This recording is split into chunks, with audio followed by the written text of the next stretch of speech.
Today we're going to be discussing the really common question, what is the difference between a specific learning disability in reading and dyslexia? Now before we discuss that question, I want to take a really quick moment to introduce myself. I'm Laura Reber, I'm a school psychologist, and I'm also the founder of Progress Parade. Now we here at Progress Parade, we provide one-on-one special education, tutoring to students with dyslexia and learning disabilities, and we also provide educational therapy to those students as well. So I've been involved both in diagnosing learning disabilities as a school psychologist and in treating learning disabilities as the owner of a tutoring company. So definitely know a lot about this topic, so you can trust the information I'm about ready to give you. So the question, what is the difference between a specific learning disability in reading and dyslexia? Spoiler alert, sorry for any disappointment, there really isn't a difference between the two.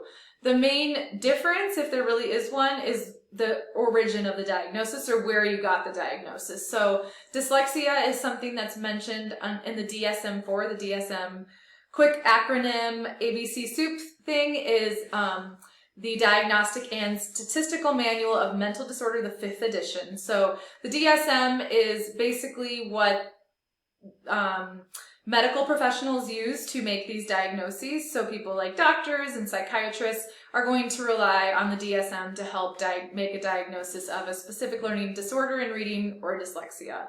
That term is not used in the school setting. So the criteria or the name that the schools usually use is specific learning disability in reading. So probably if you go to a school team, you're going to hear specific learning disability if after their evaluation, if your student has this challenge.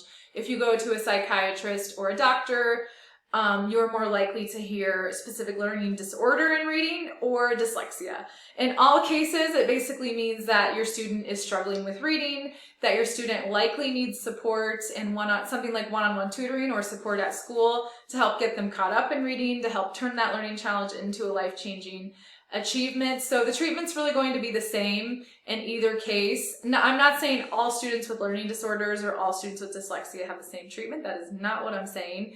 What I'm saying is for your specific student, whether they get the diagnosis of specific learning disorder or whether they get the diagnosis of dyslexia, the treatment that they need is going to be the same. So really just flagging that they have a learning challenge in reading and that we need to do something about it. So if that describes your student, don't get too hung up on the specific learning challenge name, I guess, as you could say it. It doesn't matter kind of what it's called. It really just means that this student needs extra support, and that's what we do here at Progress Parade. We don't view labels as definitions of kids. They're really just descriptions of what your student needs. So we would love to hear more about the diagnosis, the background, any questions that you've got. So feel free to visit us at progressparade.com and click that book a free consultation, and so that we can start learning more about your student, can answer any further questions you might have about the diagnosis that your student has, and also get them connected with their perfect specialist so that we can start building that resilience and start, as we do here at Progress Parade, turning that learning challenge into a life-changing achievement. Hope to talk to you soon, and thanks so much for listening.